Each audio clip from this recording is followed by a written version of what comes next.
MRNA जो होता है, mRNA always longer than the coding region. मतलब एक्स्ट्रा रीजन प्रेजेंट होता है 5 प्राइम एंड पर, जिसे हम लीडर सीक्वेंस कहते हैं, और 3 प्राइम एंड पर ट्रेलर सीक्वेंस कहते हैं। यूकैरियोट्स में 5 प्राइम पे कैपिंग होती है और 3 प्राइम पे पॉली ए टेल फॉर्मेशन होता है, जबकि प्रोकैरियोट्स में कोई पोस्ट ट्रांसक्रिप्शनल मॉडिफिकेशन नहीं होता। बट जो एमआरएनए होता है वो always longer than the coding regions. तो 5 प्राइम एक्स्ट्रा जो रीजन होता है 5 प्राइम एंड पे, उसको लीडर सीक्वेंस कहते हैं, और 3 प्राइम एंड पर उसको ट्रेलर सीक्वेंस कहा जाता है। अब हम आते हैं कि अब आपको पता ही होगा कि एमआरएनए तो उस पर ट्रिपलेट कोडन प्रेजेंट होते हैं, और प्रोटीन सिंथेसिस के लिए राइबोसोम चाहिए। राइबोसोम क्या होते हैं? राइबोसोम जो है आरआरएनए प्लस प्रोटीन से मिलकर बना होता है। राइबोसोम का स्ट्रक्चर आप देखो पहले, ये स्मॉल सब यूनिट है, ये लार्जर सब यूनिट है। ये प्रोकैरियोट्स के राइबोसोम की बात कर रही हूँ, जो कौन से होते हैं? 70S type. तो उसमें लार्जर राइबोसोमल सब यूनिट जो होती है वो 50S की होती है, और स्मॉलर होती है 30S की। S is the sedimentation coefficient बोला जाता है। 50S की जो बना होता है वो 23S और 5S सब यूनिट्स होती हैं, और 30 की होती है 16S। और इसमें प्रोटीन कितने प्रेजेंट होते हैं? 21 प्रोटीन, और लार्जर सब यूनिट में 31 प्रोटीन। इसकी ये साइड्स होती हैं A P E side. A is the amino acid side, P is the peptidyl side, and E is the exit side. ठीक है, ये राइबोसोम का स्ट्रक्चर हो गया। इस पर एमआरएनए जो हमारा कोडिंग सीक्वेंस है वो आके अटैच होता है, और टीआरएनए। अब ट्रांसफर्स आरएनए का स्ट्रक्चर मैं आपको पहले क्लास में बता चुकी हूँ कि ये 5 प्राइम एंड है, ये डी लूप होता है, डाईहाइड्रोक्सी यूरिडीन लूप कहा जाता है इसको, डीएचयू लूप। और ये स्टेम्स होते हैं, डी स्टेम, और ये एंटीकोडन लूप। एंटीकोडन लूप, यहीं पे एंटीकोडन्स लगते हैं। जो एमआरएनए पे कोडोन होता है, जैसे आप ये मान लो एयूजी, वो मैं आगे बताऊंगी, उसका वो मिथ्योनिन को कोड करता है। तो जो टीआरएनए है, इस पे जब इसका एक्टिवेशन होता है तो एयूजी का ऑपोजिट एंटीकोडन्स यहाँ प्रेजेंट होंगे, और एयूजी का अमाइनो एसिड जो मिथ्योनिन है वो इस पे 3 साइड पे अटैच हो जाता है। ये आपको मैं अभी बताऊंगी। तो ये टीआरएनए का स्ट्रक्चर ये होता है, टी साई सी लूप, और ये स्टेम रीजन होता है, ये एंटीकोडन लूप, और 5 प्राइम एंड पे फॉस्फेट लगा होता है, और एक्सेप्टर आर्म होती है ये, जहाँ पे CCA 3 प्राइम एंड पर ये CCA सीक्वेंस होता है। तो अब सबसे पहले क्या होता है, एमआरएनए तो आपका ट्रांसक्रिप्शन से बन गया। तो अब चाहिए कि जो टीआरएनए है इस पर अमाइनो एसिड बाइंड हो, तो इसको हम activation of amino acid and attachment to tRNA, this is, इसको कहते हैं अमीनो एसाइलेशन। अमीनो एसाइलेशन क्या होता है? जब टीआरएनए पर अमीनो एसिड अटैच होता है, जैसे ये अमीनो एसिड सीक्वेंस है कोई भी, आप ये देख रहे हो, NH2 और COOH ग्रुप प्रेजेंट है। ये टीआरएनए की 3 प्राइम पे ये एक्सेप्टर आर्म होती है, amino acid acceptor arm, CCA sequence होता है। इसी एडेनोसिन पर ये अमाइनो एसिड जो है अटैच हो जाता है। इसके लिए एनर्जी रिक्वायर्ड होती है, तो ATP चाहिए। तो और एंजाइम कौन सा होता है? Amino acyl tRNA synthetase.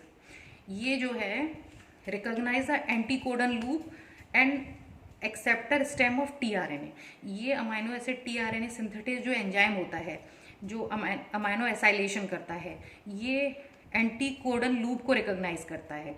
जो इसकी ये टीआरएनए की एंटीकोडन लूप है, और एक्सेप्टर आर्म इसको रिकॉग्नाइज करता है, और अमीनो एसिड को इस पर एक्सेप्टर आर्म के एडेनोसिन जो लगा हुआ है CCA, ये ए न्यूक्लियोटाइड जो लगा हुआ है, इस पर ट्रांसफर कर देता है। तो इस तरीके से अमीनो एसिड टीआरएनए सिंथेसिस हो जाती है। ये स्ट्रक्चर है। तो ये हो गया आपका एक्टिवेशन ऑफ अमाइनो एसिड। तो अमाइनो एसिड टीआरएनए ये एक्टिव टीआरएनए कहा जाता है। अब ये जो है प्रोटीन सिंथेसिस में ये टीआरएनए अमाइनो एसिड को लेके जाएगा। अब ये हो गया ये पूरा स्ट्रक्चर। ये है यूकैरियोटिक राइबोसोम। यूकैरियोटिक राइबोसोम आपको पता ही होगा, 60S और 40S। इसकी लार्जर सब यूनिट 60S होती है, और स्मॉलर सब यूनिट 40S होती है। यूकैरियोट्स में 80S टाइप राइबोसोम प्रेजेंट होते हैं, तो इसकी लार्जर यूनिट 60S और 40S। और ये इसके 28S, 5S, 5.8S इसके पे हैं और 50 प्रोटीन्स प्रेजेंट हैं। ऐसे ही 40S में क्या कौन से होते हैं, 18 sRNA प्लस 33 प्रोटीन से मिलकर बना होता है। अब आते हैं हम इसके स्टेप्स पे। प्रोटीन सिंथेसिस में भी 3 स्टेप्स होते हैं, इनिशिएशन होता है, एलोंगेशन होता है एंड टर्मिनेशन। तो इनिशिएशन, वही बात है कि इनिशिएशन के लिए भी कोई पर्टिकुलर सीक्वेंस होता है, मतलब जो प्रेजेंट होगा, जिसको रिकॉग्नाइज किया जाएगा और इनिशिएशन स्टार्ट होगा। तो जो सीक्वेंस होता है, पर्टिकुलर सीक्वेंस, इसको हम कहते हैं शाइन-डेलगेर्नो सीक्वेंस। शाइन-डेलगेर्नो सीक्वेंस ये शॉर्ट पॉलीप्यूरिन सीक्वेंस होता है। सीक्वेंस ये कंजर्व्ड सीक्वेंस है AGG ये सीक्वेंस जो है इसको हम कहते हैं शाइन-डेलगेर्नो सीक्वेंस। यूकैरियोट्स में अलग होता है, वो उसे कोजेक सीक्वेंस कहा जाता है। ये है प्रोकैरियोट्स की बात। प्रोकैरियोट्स में कौन सा सीक्वेंस होता है, शाइन-डेलगेर्नो सीक्वेंस। अब जैसे mRNA है, mRNA पे ये जो शाइन-डेलगेर्नो सीक्वेंस है AGG ये जो है, जो इनिशिएशन कोडॉन मैंने बताया था आपको कि इनिशिएटिंग कोडॉन 2 थे ना, AUG एंड GUG। AUG से 10 बेस पेयर अपस्ट्रीम प्रेजेंट होता है ये शाइन-डेलगेर्नो सीक्वेंस, ठीक है। ये तो हमारा mRNA हो गया, इस पे ये इनिशिएटिंग कोडॉन लगा हुआ है AUG और 10 बेस पेयर अपस्ट्रीम पर ये शाइन-डेलगेर्नो सीक्वेंस प्रेजेंट है। शाइन-डेलगेर्नो सीक्वेंस जो होता है mRNA पे होता है, इसको स्मॉलर सब यूनिट जो है, स्मॉलर सब यूनिट 16 sRNA की बनी हुई थी ना, 16 sRNA जो होता है वो इस शाइन-डेलगेर्नो सीक्वेंस से बाइंड करके उसको रिकॉग्नाइज करता है, क्योंकि भाई राइबोसोम भी तो rRNA का भी ये बना हुआ है। उस rRNA जो 16 sRNA है वो शाइन-डेलगेर्नो सीक्वेंस को रिकॉग्नाइज करता है। या आप मोटे तौर पे ये कह सकते हो कि स्मॉलर सब यूनिट जो होती है राइबोसोम की वो बाइंड करती है और शाइन-डेलगेर्नो सीक्वेंस को रिकॉग्नाइज करके इनिशिएशन स्टार्ट करती है, मतलब प्रॉपर बाइंडिंग करती है। अब ये क्या है, AUG जो होता है इसको फॉर्मुलेटेड किया जाता है। जब AUG फॉर्मुलेटेड मिथ्योनिन मतलब फॉर्मिल ग्रुप अटैच होता है और ये कोड करता है मिथ्योनिन को, और GUG होता है जब इस फॉर्मिल मिथ्योनिन, तब ये किसको कोड करता है, वेलिन को। वैसे तो नॉर्मली AUG जो है मिथ्योनिन कोड को कोड करता है और वेलिन GUG है वो वेलिन को करता है। जब फॉर्मुलेटेड फॉर्म में होता है तब ये वेलिन को कोड कर देता है GUG, ठीक है। अब हम इनिशिएशन स्टार्ट होता है। इनिशिएशन में पहले ये सीक्वेंस रिकॉग्नाइज हो गया, स्मॉलर सब यूनिट, तो mRNA है 30S सब यूनिट लगेगी और इनिशिएशन फैक्टर 3 IF3 जिसे कहा जाता है वो इससे बाइंड होता है और ये स्मॉलर सब यूनिट इस शाइन-डेलगेर्नो सीक्वेंस को रिकॉग्नाइज करके ये जो है AUG जो है इनिशिएटिंग कोडॉन P साइड पर अटैच हो जाता है। मतलब ऐसे ये लगता है कि इसकी P साइड यहाँ आती है इनिशिएटिंग कोडॉन पे, पेप्टाइडल साइड जिसे कहा था। नेक्स्ट स्टेप में क्या होता है, अब tRNA आता है। जो tRNA का एसाइलेशन हुआ है, अमीनो एसाइलेशन, उस पे M फॉर्मुलेटेड मिथ्योनिन जो है एक्सेप्टर आर्म पे ये अमाइनो एसिड अटैच हो जाता है। इसके साथ ही इनिशिएशन फैक्टर 2 IF2 और GTP, इसके लिए एनर्जी रिक्वायर्ड होती है प्रोसेस, तो इसमें GTP रिक्वायर्ड होता है। और फर्दर क्या होता है, ये tRNA जो है, अब जैसे tRNA की एंटीकोडन लूप पर AUG का ऑपोजिट सीक्वेंस प्रेजेंट होगा तभी ये बाइंड होगा, क्योंकि AUG आपको मैंने बताया कि फॉर्मिल मिथ्योनिन को कोड करता है। तो फॉर्मिल मिथ्योनिन अमाइनो एसिड यहाँ लगा क्योंकि एंटीकोडन पे UAC सीक्वेंस था, ठीक है। AUG इस कोडॉन का अमाइनो एसिड वाला tRNA आएगा जो जिसको ये कोडॉन कोड करेगा, जिस अमाइनो एसिड का, उसी का tRNA अमाइनो एसिड अटैच होके tRNA पे वो tRNA ही आएगा, ठीक है। और उसका ऑपोजिट जो कॉम्प्लीमेंट्री सीक्वेंस है वो एंटीकोडन लूप पे प्रेजेंट होगा, तब ये प्रॉपर बॉन्डिंग हो जाएगी। फिर क्या होगा, ये तो स्मॉलर सब यूनिट लग गई, अब लार्जर सब यूनिट भी लगनी है। नेक्स्ट स्टेप में क्या होता है, 50S सब यूनिट लगती है और इनिशिएशन फैक्टर फर्स्ट जो है वो इसमें हेल्प करता है। ये सारे इनिशिएशन फैक्टर इस प्रोसेस में असिस्ट करते हैं। इनका एक पर्टिकुलर फंक्शन है, वो मैंने आपको भेज दिए हैं, नोट्स भेजूंगी इसके बाद ई कंटेंट, वो उसमें आप डिटेल में मेंशन है। फर्दर अब क्या होगा, ये लार्जर सब यूनिट अटैच होगी, ये पी साइड पे ये लगा हुआ था, ठीक है। तो इस तरीके से ये पूरा इनिशिएशन कॉम्प्लेक्स रेडी हो जाता है और पी साइड पे ये टीआरएनए जो है मिथियोन फॉर्मुलेटेड मिथियोनिन अटैच हो जाता है। तो ये हो गया इनिशिएशन। अब आते हैं हम इलोंगेशन। इलोंगेशन क्या होता है? इलोंगेशन एक साइक्लिक प्रोसेस है, मतलब एक साइकिल चलती रहती है। जैसे इसमें जो इलोंगेशन फैक्टर होते हैं टीयू और टीएस बोलते हैं, थर्मली अनस्टेबल। टीयू का मतलब है थर्मली अनस्टेबल और टीएस का मतलब है थर्मली स्टेबल, टीएस।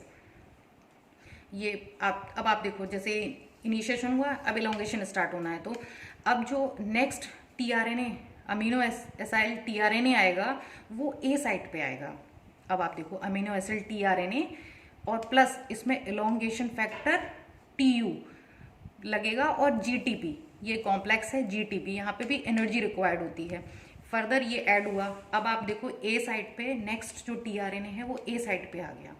अब मान लो ए साइट पे इस पे ये सीक्वेंस प्रेजेंट था ACA जो कोड कर रहा था थ्रियोनिन को, मान लो, तो इसका एंटीकोडन यहाँ प्रेजेंट होगा और ये जो कोडोन है इसी का ये जिस अमाइनो एसिड को कोड कर रहा है वही टीआरएनए आएगा, ठीक है, अमाइनो एसिड लगा हुआ। ये हो गया, ये फर्दर ये ए साइड पे आ गया। नेक्स्ट स्टेप में क्या होगा, इलोंगेशन फैक्टर टीयू अलग हो जाएगा और जीटीपी, मतलब जीटीपी तो जीडीपी में ब्रेक होता ही है और इनऑर्गेनिक फॉस्फेट में, ठीक। तो अब क्या हुआ, ये नेक्स्ट ये वाला स्टेप है। नेक्स्ट स्टेप में क्या होगा, अब जो है जो 50S टीआरएनए होता है, 50S राइबोसोमल लार्जर सब यूनिट होती है, इसमें पेप्टाइडल ट्रांसफरेज एक्टिविटी होती है। 50S जो है 23S 5S सब यूनिट से मिलके बना था। इसकी जो 23S सब यूनिट होती है इसमें क्या होती है, पेप्टाइडल ट्रांसफरेज एक्टिविटी। ये पेप्टाइडल ट्रांसफरेज एक्टिविटी क्या है, राइबोजाइम एक्टिविटी है, क्योंकि ये राइबोसोम है, मतलब आरएनए प्रेजेंट है और ये कैटालिटिक फंक्शन शो कर रहा है, इसलिए इसको हम राइबोजाइम का एग्जाम्पल कंसीडर करते हैं। पेप्टाइडल ट्रांसफरेज एक्टिविटी ये 23S सब यूनिट की एक्टिविटी है। पेप्टाइडल ट्रांसफरेज एक्टिविटी क्या है, पेप्टाइड बॉन्ड फॉर्मेशन, क्योंकि भाई दो अमाइनो एसिड के बीच में पेप्टाइड बॉन्ड बनेगा तभी तो पॉलीपेप्टाइड चेन का फॉर्मेशन होगा। अब आप इसमें देखो पी साइट और ए साइट। अब ए साइट पे क्या होता है, जो पी साइट पे AUG लगा हुआ था फॉर्मुलेटेड मिथियोनिन, ये जो है इस पर ट्रांसफर हो जाता है, पेप्टाइड बॉन्ड फॉर्मेशन हो जाता है। तो ये बन गई, अब दो अमाइनो एसिड्स के बीच में पेप्टाइड बॉन्ड फॉर्मेशन हो गया, ठीक है। ये किसने किया, 23S सब यूनिट ने, कैटालिटिक फंक्शन है इसका।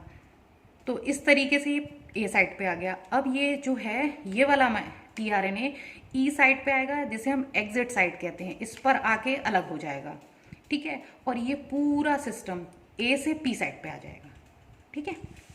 ये देखो आप, नेक्स्ट स्टेप में क्या होता है, इलोंगेशन फैक्टर जी और जीटीपी। इलोंगेशन फैक्टर जी का काम क्या होता है, ट्रांसलोकेशन करना, मतलब ए साइट से इसको पी साइट पे लाना। इस पूरे एपरेटस को एक तरीके से जो पेप्टाइड बॉन्ड फॉर्मेशन हुआ, अब इसको ये ए साइट से पी साइट पर लाने की जो होती है प्रोसेस, उसको हम कहते हैं ट्रांसलोकेशन, और इसको कौन करता है, इलोंगेशन फैक्टर जी, ठीक है। अब ये इलोंगेशन जो है स्टार्ट हो गया। Next amino acid cyclic process लिए है क्योंकि एक साइकिल चलती रहती है। इलोंगेशन फैक्टर TS होता है, देन TU थर्मली अनस्टेबल होता है, ये साइक्लिक प्रोसेस चलती रहती है, मतलब ये फिर एक्टिव हो जाएगा GDP, फिर फर्दर इलोंगेशन के लिए दूसरा फैक्टर ये टीआरएनए को लेके आएगा। तो ये एक साइक्लिक प्रोसेस है, इसलिए इलोंगेशन जो है इसे साइक्लिक प्रोसेस कहा गया है।